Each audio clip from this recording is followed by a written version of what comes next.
बिना माँ के बच्चे मिस्र की लोक कथा। बहुत पुराने ज़माने की बात है। एक आदमी अपने परिवार के साथ एक छोटे से गांव में रहता था। जब उसके बच्चे छोटे ही थे कि माँ की मृत्यु हो गई। बच्चों की देखभाल के लिए पति को दूसरी शादी करनी पड़ी।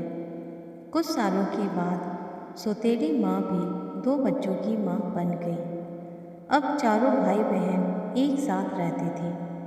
कुछ समय के बाद सौतेली माँ एकदम बदल गई। वह अपने बच्चों को अच्छा खाना खिलाती थी, अच्छे रंगीन कपड़े पहनाती थी और सौतेले बच्चों को पुराने कपड़े पहनाती थी।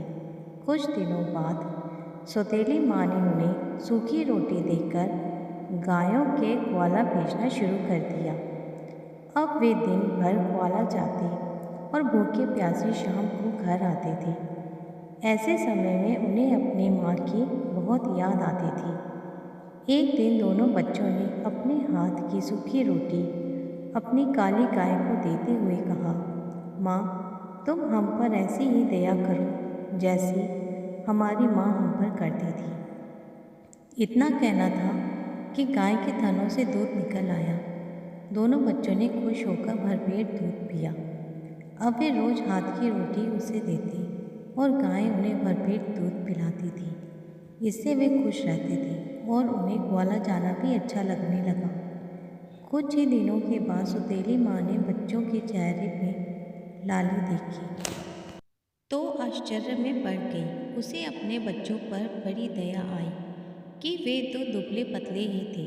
दूसरे ही दिन से उसने अपने बच्चों को भी सूखी रोटी देना शुरू कर दिया। 2-3 सप्ताह बाद उसने देखा कि बच्चे हट्टे कट्टे होने के बदले कुछ ज़्यादा ही दुबले पतले दिखाई देने लगे थे।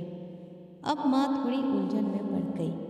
उसने अपने एक बच्चे को इसका राज जानने के लिए भाइयों के साथ ग्वाला भेजा और कहा कि वो ध्यान दे कि भाई दिन में क्या खाते हैं।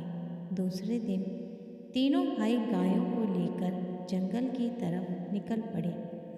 गायों ने आराम से चारागाह में घास चरी। दोपहर का समय होने को आया। बच्चों के पेट भूख से कुड़कुड़ाने लगे, पर उन्हें हिम्मत नहीं आ रही थी कि गाय से दूध मांगे। उन्हें डर था कि उनका सौतेला भाई माँ से चुगली ना कर दे। भूख सहन से बाहर होने पर वे भाई से बोले कि हमारी काली गाय हमें दूध देती है, इसी से हम अपनी भूख मिटाते हैं। यह बात तुम किसी को मत बताना। भाई ने कहा, मैं इस बात को किसी से नहीं कहूँगा, चिंता मत करो। अब दोनों भाई खुश हुए और अपनी रोटी गाय को देते हुए बोले, ओ प्यारी माँ, हम पर ऐसी दया करो जैसी हमारी माँ हम पर करती थी। ऐसा सुनते ही गाय ने तीनों भाइयों को पेट भरकर दूध पिलाया। शाम होने पर तीनों भाई गांव को लेकर घर आ गए तो माँ ने अपने बेटे से पूछा, तुमने चारागाह में क्या खाया? बेटे ने कहा, हमने वही खाया जो तुमने हमें दिया था। वह तो ऐसा भी नहीं था जैसा खाना कुत्तों को मिलता है। ऐसा सुनकर माँ को बड़ा बुरा लगा। दूसरे दिन उसने भाइयों के साथ बेटी को भेजा और कहा कि वह ध्यान से देखे कि दोनों भाई क्या खाते हैं। अब बेटी भाइयों के साथ चारागाह में गई। दोपहर होने को आई। बच्चों को भूख लगने लगी। उन्होंने पिछले दिन की तरह ही बहन से भी कहा, प्यारी बहन, तुम किसी से भी मत कहना कि हमें खाना कैसे मिलता है। बहन ने भरोसा दिलाया कि वह किसी से नहीं कहेगी। अब भाई गाय के पास गए और अपने हाथ की सूखी रोटी देते हुए बोले, ओ प्यारी माँ, हम पर ऐसी ही दया करो जैसी हमारी माँ करती थी। उस दिन गाय ने उन्हें ढेर सारा खाना दिया। सबने पेट भरकर खाया। लड़की ने थोड़ा सा खाना अपनी चुन्नी में छिपा लिया। घर पहुंचते ही माँ ने पूछा कि तुमने चारागाह में क्या खाया? बेटी ने उत्तर दिया, मेरी चुन्नी से पूछो, मुझसे नहीं। माँ ने चुन्नी देखी तो उसमें खाना था। माँ ने पूछा, यह कहाँ से आया? बेटी ने माँ से कहा कि इसका जवाब चुन्नी ही दे रही है कि खाना गाय ने दिया था। यह जानकर माँ को बड़ा गुस्सा आया कि सौतेले बच्चे चारागाह में मजे कर रहे हैं। उसने उनकी काली गाय को ही मारने की ठान ली। उसने बीमार होने का बहाना करके वैद्य से कहा कि वह उसके पति से कहे कि काली गाय का मांस खाकर ही वह अच्छी हो सकती है। वैद्य ने ऐसा ही किया। उसके पति को कहा कि उसके घर की काली गाय को ही मारना होगा। बाप ने तुरंत ही बच्चों को समाचार भेजा कि माँ को बचाने के लिए उन्हें काली गाय को मारना होगा। उसे लेने वो चारागाह में आ रहे हैं। यह सुनकर दोनों बच्चे गाय के गले में हाथ डालकर रोने लगे।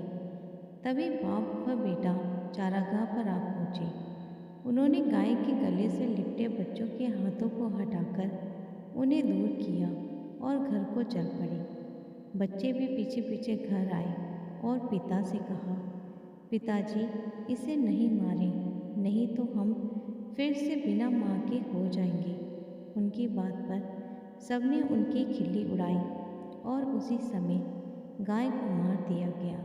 माँ ने उसका मांस खाया, उसके पति व बच्चों ने भी खाया, लेकिन इन दोनों भाइयों की आंखों से आंसुओं की धार बहती रही। वे कुछ भी नहीं बोले और जो मांस उन्हें मिला उसे वे अपने खेत में ले गए। उसके बाद आसपास की लकड़ी इकट्ठा करके उसका दाह संस्कार किया। उससे जो राख बनी उसे अपने चारागाह में ले गए। वहाँ उन्होंने एक गड्ढा खोदा और जो अस्थियाँ बची थीं उन्हें वह राख को दफना दिया। दूसरे दिन से दोनों भाई फिर से ग्वाला जाने लगे। फर्क इतना ही था कि काली गाय उनके साथ नहीं थी। वे रोज चारागाह में अपनी गाय की अस्थियों के पास जाकर प्रेम के दो आंसू बहाकर दूसरी गायों के साथ घर लौट आते। एक दिन हमेशा की तरह वे चारागाह में पहुँचे तो देखा कि अस्थियों की जगह पर एक सुंदर एलोवेरा का पौधा खड़ा था। वे आश्चर्य से उसके पास गए और उसकी लंबी लंबी पत्तियों को सहलाने लगे। तभी उस सुंदर पौधे ने उन्हें अपनी गोद में ले लिया और खाने की बौछार कर दी। दोनों भाई उस पर लिपटे हुए बोले, हमारी माँ कभी गाय बनकर आती है, कभी एलोवेरा की बहार बनकर आती है। माँ कितनी अच्छी होती है, क्यों है ना? कहकर दोनों भाई हंसने लगे।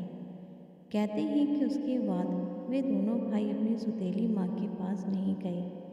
उसी धृत कुमारी ने उनका पालन पोषण कर उन्हें बड़ा बनाया।